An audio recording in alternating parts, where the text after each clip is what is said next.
What's up, ladies and gentlemen? This is Mr. Noon coming back at you. We are now on Unit 7, writing linear equations. Okay, so we're continuing with linear equations. Unit 6 was all about graphing, identifying slope, plotting points on a graph, all that good stuff.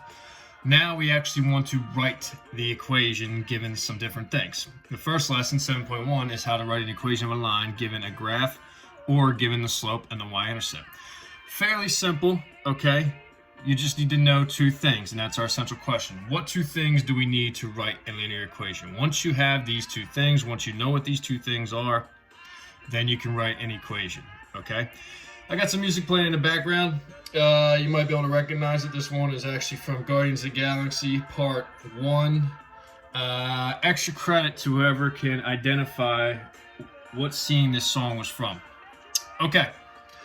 That said, let's get on to the lesson. Okay, so writing equations from tables and graphs, we want to write these equations in slope-intercept form. Okay, so if you see this graphic at the top of your notes, okay, we need two pieces of information in order to write the equation of a linear function. Okay, now if we want to write a linear function or a linear equation in slope-intercept form, first we need the slope, or the m, right? We need the slope. Second thing we need is the b, or the y-intercept. Okay, so right off the bat, we've answered our essential question. What two things do we need? We need our slope, which is the m, and we need the y-intercept, which is the b. Okay, once we have those two things, we can write any linear equation. Now, sometimes it's very easy to find those two things. Sometimes you have to work a little bit. But for this lesson, focusing on graphs, and when you're given the slope and y-intercept, it's very, very simple. Okay, now once we have the slope and the y-intercept, we will write equations in the form y equals mx plus b. Okay? Y and x are your variables. Okay, they stay as y and x. They represent the ordered pairs, all the points that are on your line.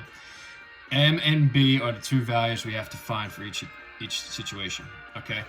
If you go down to this part of graphic tables, we're not going to go over tables, but it's important to note how to find or how to write equations given a table. So from a table, we can find the slope by calculating that formula, y2 minus y1 over x2 over x1. Okay, we're not going to do examples of tables, but it's never a bad thing to know how to do it. Then you look for the y-intercept as a value of y where the x value is equal to, if you recall how to find x and y-intercepts, to find the y-intercept, the x value is equal to 0. And to find the x-intercept, it would be the opposite. The x-intercept would be when y is equal to 0. But we don't need to know that for now. All we need to know is to find the y-intercept, it's when x is equal to 0. Okay? We jump down here, graphs. Okay, this is the actual first part of the lesson. How to write an equation of a graph. From a graph, we can find the slope by setting up a ratio of rise over run. Okay, we've done this before. How to find the slope of a graph. Count the rise, put it over the run. Second thing we do is we look for the y-intercept as a point where the graph crosses the y-axis. Okay, so when we're doing graphs, two things we need. The slope we find as the rise over run, and the y-intercept is where the point crosses the y-axis. I don't know if you can hear that, but the song just changed. I got a broad mix on my playlist. Don't judge me. Okay, let's get to some examples down here. Example D, okay? We want to write an equation that looks like this. Y equals, and I'm drawing these boxes for a reason. These are the values we're going to fill in. M goes here, B goes here. That's it.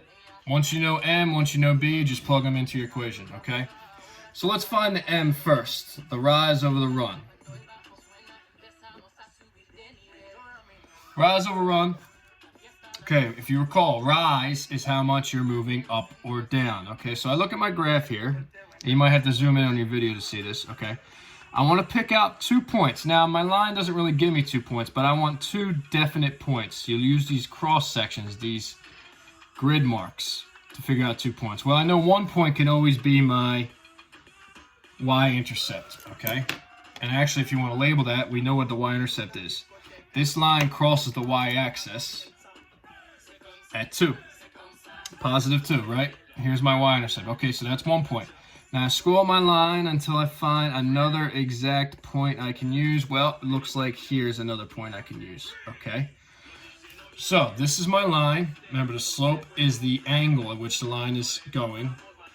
I'm gonna count from here to here. First I go up or down, that's my rise, that always goes on top. So I count, I go up 1, 2, 3, 4. Now, my rise is +4.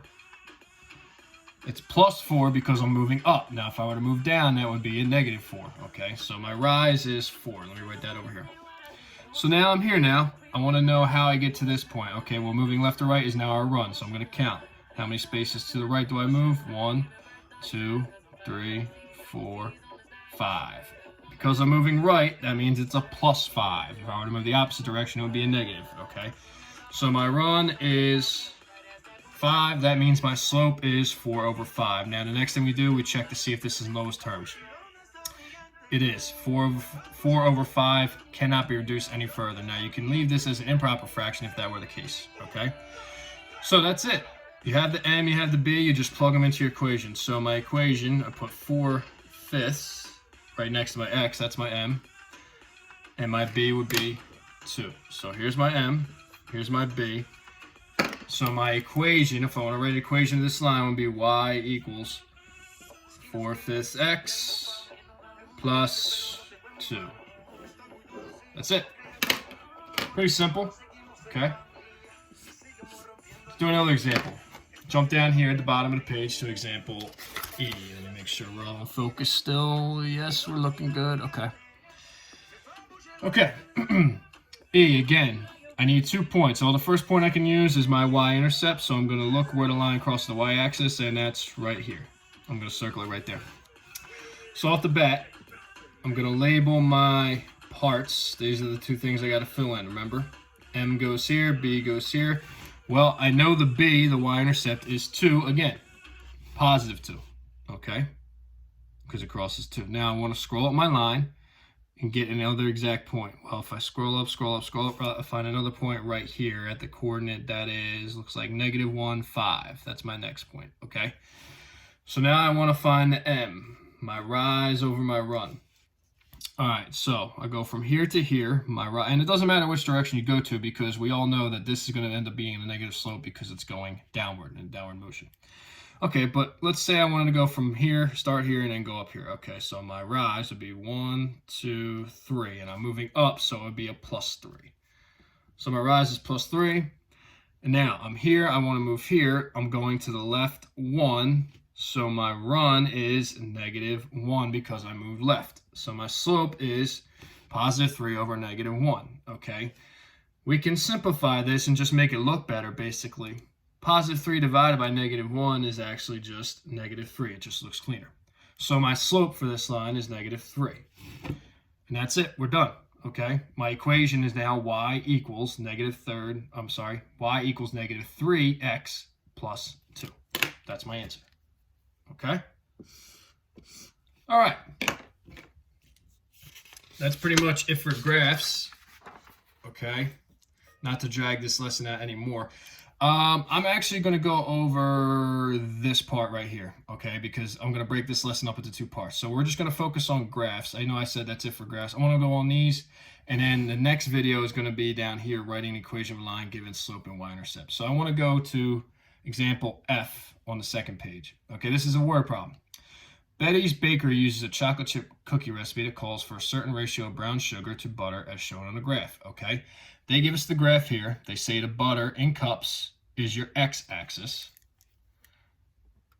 and the brown sugar in cups is your y-axis, okay? So x represents the butter, y represents the brown sugar, okay? Now, we want to know a couple things. We want to write an equation eventually, but we want to know first, what is the slope, what is the y-intercept, okay? Well, the slope, they give us the 2 points. They don't always do this like the previous examples, but in this case, they do give us the 2 points. So we're going to count our rise over our run. So I'm going to go from here to here. My rise is 1, 2, 3, okay? That's my rise.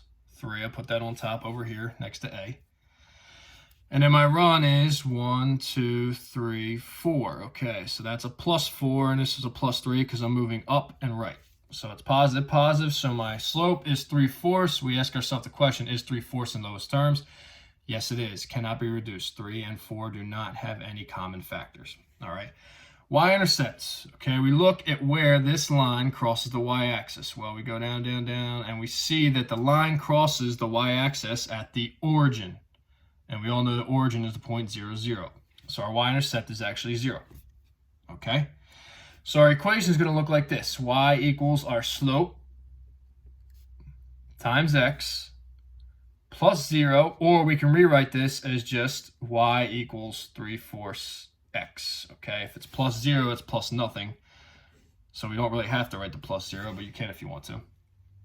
Now they ask us specific questions because this is a word problem. What does the slope represent in this situation? Okay, so what this means is for every 3/4 cups of butter, I get a cup of brown sugar. Okay, let me reverse that. For every 3/4 cups of brown sugar, I get a cup of butter. Okay, so if I have 1 cup of butter, I multiply that by 3/4, that means I get the amount of brown sugar. So this is the rate of change, okay? 3/4 is the rate of change. So the slope in this situation says that for every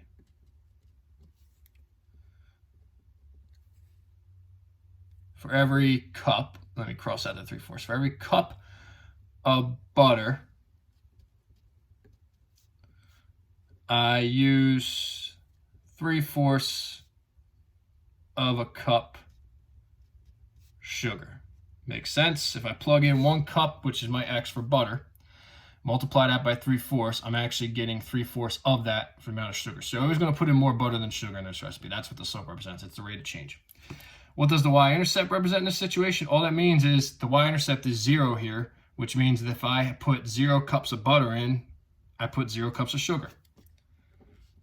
Makes sense, right? If I'm making a recipe, if I put no cups of butter, why would I add any sugar? It's not going to come out right. 0 cups of butter equals 0 cups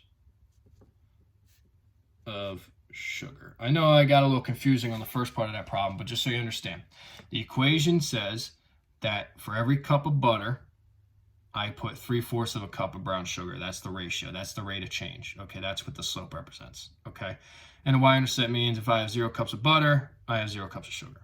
Okay. The final part of this video is going to be about special cases, horizontal and vertical lines. We've been practicing these before, but it's good to know how to write the equations. Okay. So this is my line right here. I'm going to add arrows so we can see our line. Okay, it might be difficult to see. I'm going to highlight it so you can see. Okay, example G. I have the line right here. Now, if you notice, all values of y, let's label these. This is my y-axis, this is my x-axis. All values of y are equal to 3. Your x values don't matter, okay? This is a horizontal line, left to right. So your x can be 6, could be 4, could be 1, could be -4, could be -5, doesn't matter, okay? The only thing that does matter is your y is equal to 3, and that's going to be your equation. So anytime you see a horizontal line, it's going to be in the form y equals a number, okay? There's going to be no x value because x doesn't matter. It can be any number, okay? If we recall, horizontal lines have a slope of 0. So these are just special cases you just have to remember. There's no finding the y-intercept and the slope, okay? You just have to see it and recognize it. All values of y are equal to 3. Your x values don't matter. On the flip side of that, we have example H. Now we have a vertical line. If we recall, vertical lines have a slope that is undefined, right? The line is so steep, it doesn't have a value. That's why it's undefined. Okay, there's my line right there.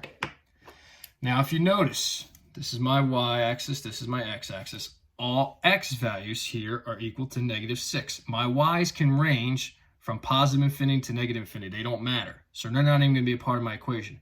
But all my x values are going to be equal to -6. So I don't need to put a y into my equation. Again, anytime you see a vertical line, it's going to be in the form x equal to a number. There's not going to be a y, okay?